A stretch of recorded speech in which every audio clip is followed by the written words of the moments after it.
Hello बच्चों, कैसे हो। आशा करता हूँ आप सभी स्वस्थ होंगे। आपका हमारे YouTube चैनल ऑनलाइन गणित शिक्षण बाय जोगिंदर में स्वागत है। हमारे चैनल में आपको सरल भाषा में गणित पढ़ाया जा रहा है। यदि अभी तक आपने हमारे चैनल को सब्सक्राइब नहीं किया तो सब्सक्राइब कर ले, बेल आइकन के बटन को दबा दे ताकि हमारा लेटेस्ट वीडियो सबसे पहले आपके पास पहुँच सके। प्यारे बच्चों, आज हम कक्षा 6 NCERT गणित अध्याय 3 संख्याओं के साथ खेलना अध्याय के बारे में चर्चा करेंगे। इस अध्याय की वीडियो का ये पार्ट नंबर 16 है। इससे पहले 15 पार्ट बन चुके हैं। यदि आपने वे नहीं देखे तो प्लीज़ उन्हें जाके जरूर देखना, क्योंकि उन वीडियो को देखकर ही ये प्रश्नावली ठीक तरह से समझ में आएगी। आइए अब देखते हैं प्रश्नावली 3.4 का प्रश्न नंबर 1। अब देखो, इसमें कहा है प्रश्न नंबर 1 में निम्न के सार्वगुणनखंड ज्ञात कीजिए। सार्वगुणनखंड ज्ञात कीजिए। और जैसे ये ए में दिया है 20 और 28 के, बी में दिया है 15 और 25 के, और ऐसे सी है, ऐसे डी है। प्रश्न नंबर 2 दिया है निम्न के सार्वगुणनखंड ज्ञात कीजिए। इसमें 3 संख्याएं दी है, 4, 8, 12 और दूसरे में दिया है 5, 15, 25। तो आज हम इस वीडियो में दोनों प्रश्नों को हल करेंगे। अब दोनों प्रश्नों को हल करने से पहले थोड़ा सा हम सार्वगुणनखंड के बारे में चर्चा करते हैं। अब सार्वगुणनखंड, सार्व का मतलब उभयनिष्ठ, कॉमन, इंग्लिश में बोलते हैं कॉमन। गुणनखंड फैक्टर, कॉमन फैक्टर। अब कॉमन फैक्टर को जानने से पहले हम गुणनखंड के बारे में देखते हैं। देखो, गुणनखंड वह संख्या होती है जो किसी संख्या को पूरा पूरा विभाजक कर देती है, यानी कि पूरा पूरा भाग कर देती है। इससे पहले की वीडियो में हमने विभाज्यता के नियम भी सीखे हैं, गुणनखंड ज्ञात करना भी सीखा है। ठीक है। अब जैसे हम लेते हैं 4 और 18 के गुणनखंड क्या है। एक प्रश्न करते हैं, 4 और 18 के गुणनखंड क्या है। तो गुणनखंड ज्ञात कैसे करते हैं हम। देखो, 4 के गुणनखंड देखते हैं पहले। गुणनखंड, अब ये बताइए कि 4 को कौन कौन सी संख्या विभाजित करती है। अगर हम ऐसे देखते हैं तो संख्या 1 इसे पूरा पूरा विभाजित करती है। 2 दूनी 4, 2 भी इसे पूरा पूरा विभाजित करती है। 3 का पहाड़ा इसमें नहीं चलने का, और 4 एकम 4, 4 भी इसे विभाजित करती है। इसके बाद अब देखो 18 के गुणनखंड, किसके, 18 के गुणनखंड। 18, एक तो सभी का विभाजक होता है, तो एक तो होगा ही, 1, 2, 2 नम 18, 3, 3 छंग 18, 3 के बाद 4 का पहाड़ा 18 में नहीं चलेगा, 5 का भी नहीं चलेगा, 6 का चल जाएगा, तो 6 तिया 18। ठीक है। 6 के बाद 7, 8, 9, 9 का चल जाएगा, 9 दूनी 18, 9 के बाद 18 का ही पहाड़ा इसमें चलेगा। अब हमने ये 4 के गुणनखंड ज्ञात कर लिए और 18 के गुणनखंड ज्ञात कर लिए। गुणनखंड ज्ञात करने की विधि हमने पहले वीडियो में भी सिखाई हुई है। अब देखो, अब हमने दोनों के जो गुणनखंड ज्ञात कर लिए, इसके बाद अब दोनों में आप लोगों को यह देखना है कि कौन कौन से गुणनखंड इन दोनों के मैच कर रहे हैं। बस, दोनों में कौन कौन से गुणनखंड मैच कर रहे हैं। अब देखो, 1 दोनों में, 2 दोनों में है, 4 इसमें नहीं है, फिर 3, 6, 9, 18, यानी कि और दोनों में गुणनखंड मैच नहीं कर रहे हैं। तो जो भी गुणनखंड दोनों में मैच करते हैं उन्हें हम कॉमन फैक्टर कहते हैं। बस सीधी सीधी बात है, ये क्लियर है। तो अब हम लिखेंगे 4 और 18 के सार्वगुणनखंड, सार्वगुणनखंड क्या क्या है भाई, 1, 2। ये दोनों के सार्वगुणनखंड होंगे, यानी कि दोनों के गुणनखंड अगर निकालते हैं और दोनों में ये दोनों में मैच कर रहे हैं, बस ठीक है, तो ये क्या होगा, सार्व गुणनखंड होगा। अब आइए प्रश्नावली के प्रश्न को हल करते हैं। अब ये पहला है, इसमें 20 और 28 के सार्व गुणनखंड ज्ञात करने हैं हमें। तो हम देखो सबसे पहले क्या करेंगे कि 20 के गुणनखंड ज्ञात करेंगे। गुणनखंड ज्ञात करेंगे। अब 20 के क्या होंगे, सबसे आसान तरीका है 20 को इधर लिख लो, 20 को इधर लिखो। अब देखो 1 गुणा 20, 1 का पारा चल जाएगा, 2 का भी चल जाएगा, 2 गुणा 10 20 हो गया। 3 का पारा 20 में नहीं चलेगा, 4 का चल जाएगा, 4 गुणा 5, 4 पंजे 20। अब उसके बाद 5 चौक 20, तो किसी भी पहाड़े को दोबारा रिपीट नहीं करते, 5 चौक फिर 5 गुणा 4 लिखेंगे तो यहीं रुक जाना है। तो इसके जो गुणनखंड आ जाएंगे, ये इसके गुणनखंड आ जाएंगे, लिख देने 1 2 4 5 10 20। ठीक है। अब देखो नेक्स्ट क्या है इसका, 28। 28 के देखो 1 गुणा 28, 2 का पारा भी चल जाएगा, 14 बार, 14 28 हो गया। 3 का 3 बने 15, 3 कम 3 3 सत्ते 3 सत्ते 21, 3 अट्ठे 24, 3 9 27, 3 का चलने का। 4 का 4 सत्ते 28 चल जाएगा। और इसके बाद 7 का ही चलेगा, 7 चौक 28, तो वो रिपीट नहीं करना। तो इसके क्या आ जाएंगे, 28 के गुणनखंड 1 2 4 7 14 28। अब इन दोनों के सार गुणनखंड अब लिखेंगे यहां, 20 और 28 के सार गुणनखंड क्या होंगे बताओ। मैच कर रहा है 1, 2 भी मैच कर रहा है 2, 4 भी मैच कर रहा है 4, 5 दोनों में नहीं है, 10 भी नहीं है, 20 भी नहीं है। तो ये इसका आंसर। अब ये देखो पहले का बी 15 और 25। तो हमें क्या करना कि 15 के गुणनखंड निकालने हैं। चलो हल करते हैं। 15 के गुणनखंड ठीक है। अब 15 के गुणनखंड कैसे निकालेंगे हम, इधर निकाल लेते हैं। तो 1 गुणा 15 कितना हो गया, 15। 1 का तो पहाड़ा सभी में चलेगा। अब 2 का देखते हैं, 2 का पहाड़ा नहीं चलेगा, 3 का चल जाएगा, 3 पंजे 15। और इसके बाद 5 तिया 15, तो दोबारा पहाड़ा रिपीट नहीं करते। तो इसके गुणनखंड आ जाएंगे, 1 आ जाएगा, 1 3 5 15, ये इसके गुणनखंड आ गए। इसके बाद 25, चलो 25 को देखते हैं। तो 1 गुणा 25 बराबर 25। 2 का पहाड़ा नहीं चलेगा, 3 से विभाजित 25 नहीं होगा, 4 से भी नहीं होगा, 5 से होगा, 5 गुणा 5 25। 5 के बाद 6 7 8 9 10 11 12 किसी से भी विभाजित नहीं होगा। तो 25 के गुणनखंड क्या आ गया बच्चों, 1 आ गया, 5 25। ठीक है। अब हम लिखते हैं, तो 15 और 25 के सार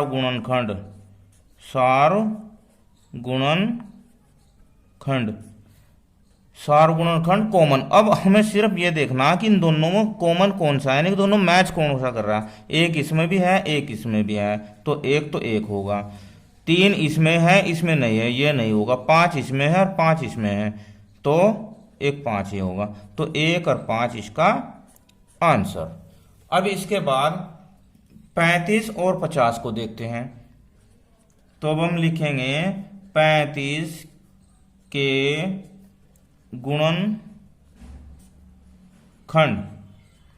चलो 35 के निकालते हैं इधर। अब 1 गुणा 35 हो जाएगा।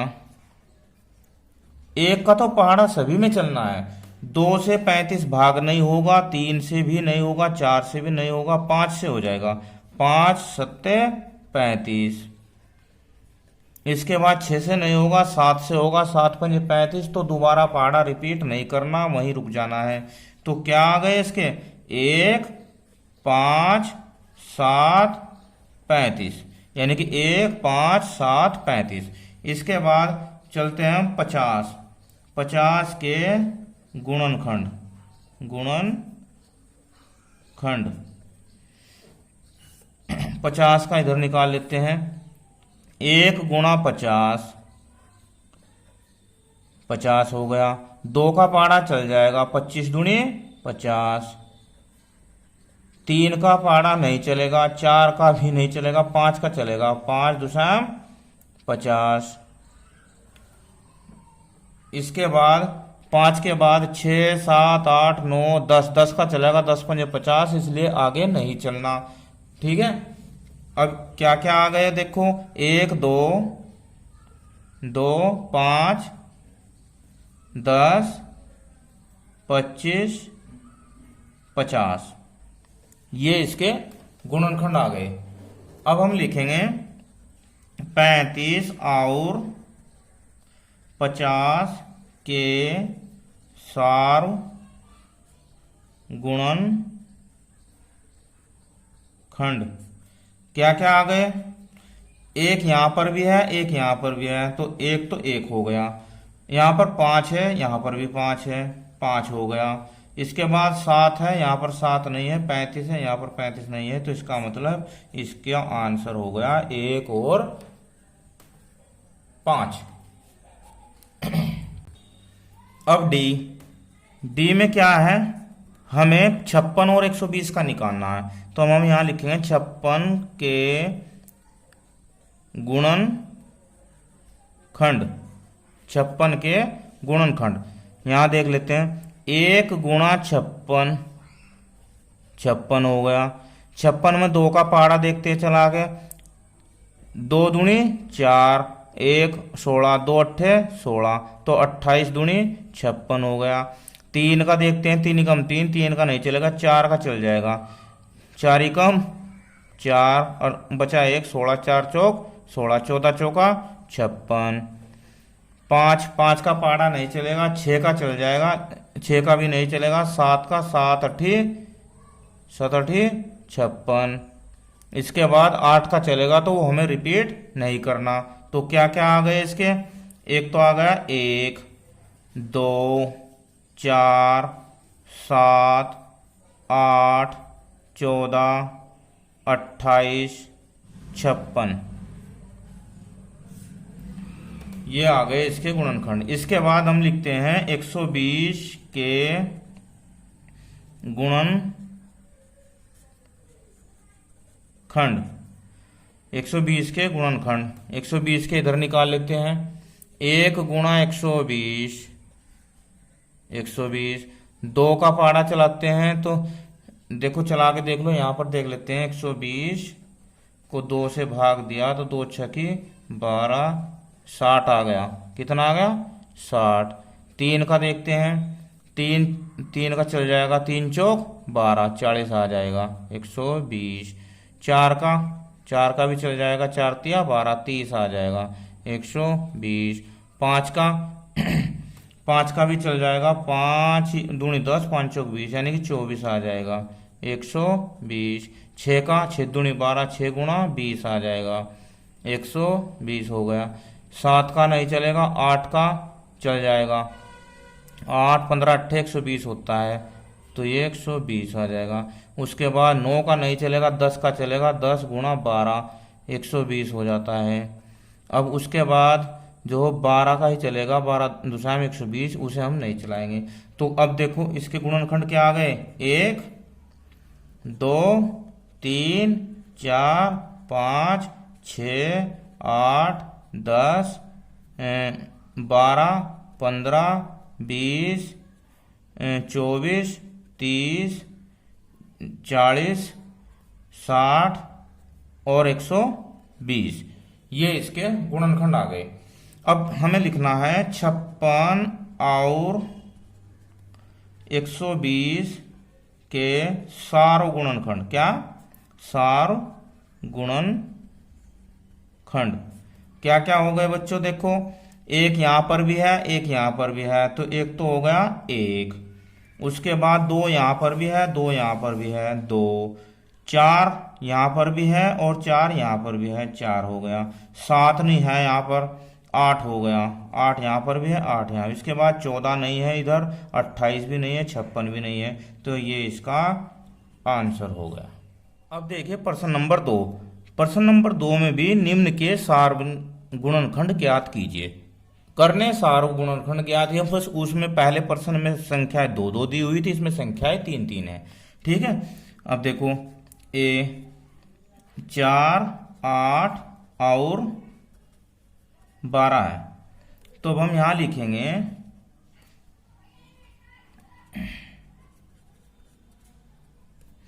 4 के गुणनखंड। 4 के गुणनखंड, गुणनखंड क्या क्या होंगे बताओ? एक होगा, दो होगा और 4 स्वयं होगा। 8 के गुणनखंड, एक से भाग हो जाएगा, दो से भी भाग हो जाएगा, तीन से नहीं होगा, चार से हो जाएगा, पांच से नहीं होगा, छह से नहीं होगा, सात से नहीं होगा, स्वयं 8 से हो जाएगा। इसके बाद 12 के गुणनखंड,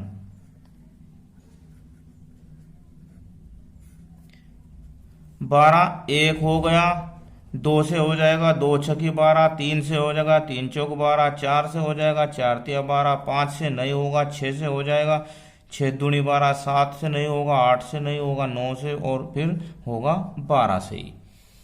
अब तीनों के हमने गुणनखंड ज्ञात कर लिए हैं। अब हमें लिखना है 4 8 और 12 के सार्व